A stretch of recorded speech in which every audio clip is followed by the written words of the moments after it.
After the America's heroic win in 1851, her syndicate sold her in England to Lord de la Becree, but they continued showing off the cup in their respective homes until in 1857 George Schuler had the bright idea of saving on silver polish by presenting it to the New York Yacht Club as an international yachting trophy.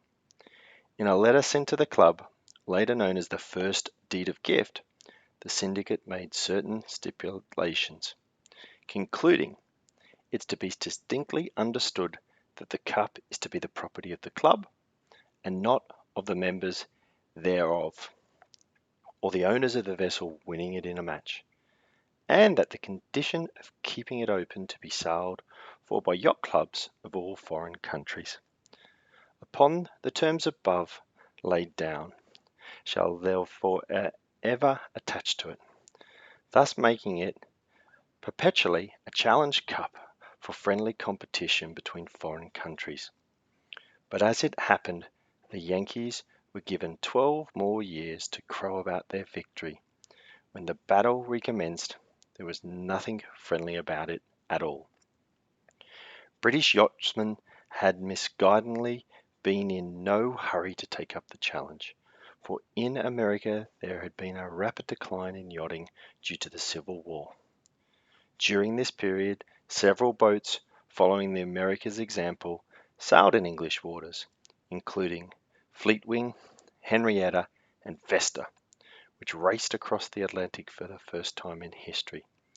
The race was won by Henrietta in just under 14 days.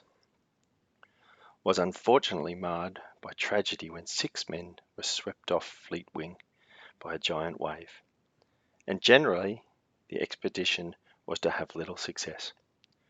More significantly, however, was the arrival in 1868 of the large American schooner Sappho, sent across by our owners to be sold. Although she had acquitted herself well in the United States, they gave strict instructions that she was not to be tested. But, as it happened in 1851, her skipper could not resist the temptation, and in a race held once again round the Isle of Wight, she was soundly beaten by 4 British yachts, including James Ashbury's Cambria, which won. It was this that no doubt encouraged Ashbury, a man who had made his fortune on the railways, to write to the New York Yacht Club during 1869, initiating the first challenge for the America's Cup. The tedious correspondence which followed became almost acrimonious at times, and the details were debated to such lengths that no match could be arranged until the following season. Among his many requirements, Ashbury insisted that, per the rules of the Royal Yacht Squadron, centreboards should not be eligible to compete.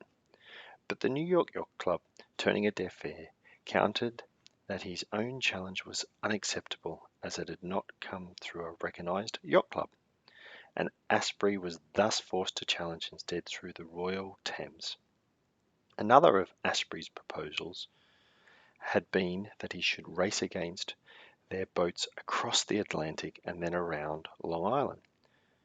But although the committee agreed to the first part, the second idea was never settled, and when the Cambria subsequently defeated the American schooner Duantless on their passage to New York, it became clear why no decision had been reached. The New York Yacht Club had no intention of handing over the cup on a plate, and when they argued that the terms should be similar to those of the first match, Ashbury realized that the New York Yacht Club were intending to knock him out with all the guns they could bring to bear. That the Cambria should now be asked to take on the club's entire fleet seemed not a little unsporting, and to many it was a gross misinterpretation of the deed of gift. It was one thing for a yacht like America to join in and win a friendly club race, but quite another for a yacht to be taken on by a well-prepared and hostile armada, intent on only preventing the cup leaving the country. The deed definitely talked about a match, not a war, and although it could have been said that the America had been jostled by a number of British competitors in 1851, nothing quite compared with the treatment planned for the gallant Cambria in 1870. The New York Yacht Club had invited Ashbury to sail a single race over a course starting off Staten Island and hence through the Narrows and round the Sandy Hook Lightship, a distance of around 36 nautical miles. The morning of 8th of August, the day set for the race, broke with leaden skies, and when Cambria and her 18 opponents took up their stations, the challenger was generously given the weather end of the line. According to the custom of the day, the start was from anchor, all yachts being drawn up with their chains short and their sails down. And as the signal was given, there was a feverish activity as the crews sweated at the windlass and struggled with the halyards to hoist the sails. The best position was, as it happened, of no benefit to Cambria, for as the sun broke through, the wind shifted from the southwest to the southeast, making her the most leewardly boat of the fleet. Among the large number of spectator craft gathered to witness the inaugural defense of the America's Cup stood a tug, bedecked with British colors, and as Cambria got under way, the tug's brass band blared out Royal Britannia, but all to no avail. She had a poor start and was immediately besieged by most of the boats around her. The little centreboard schooner Magic was the first away. With the advantage of her shallow draft, she was able to stand over towards the shore and establish a convincing lead.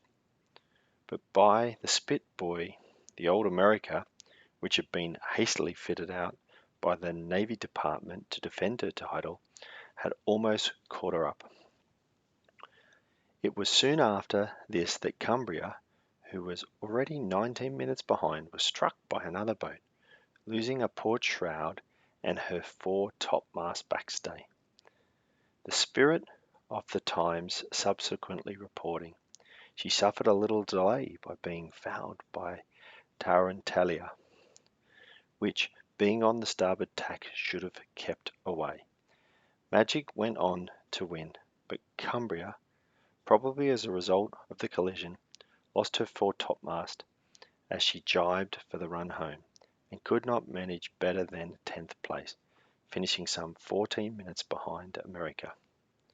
Thus the first attempt to lift the cup had failed, but undaunted, Ashbury continued racing for a time in America. Finally, at last confident that the New York Yacht Club would not ease the rules, he took his boat home and sold her as a trading vessel. Cambria later making money for her owners on the west coast of Africa in the humbler occupation to which fate had condemned her to.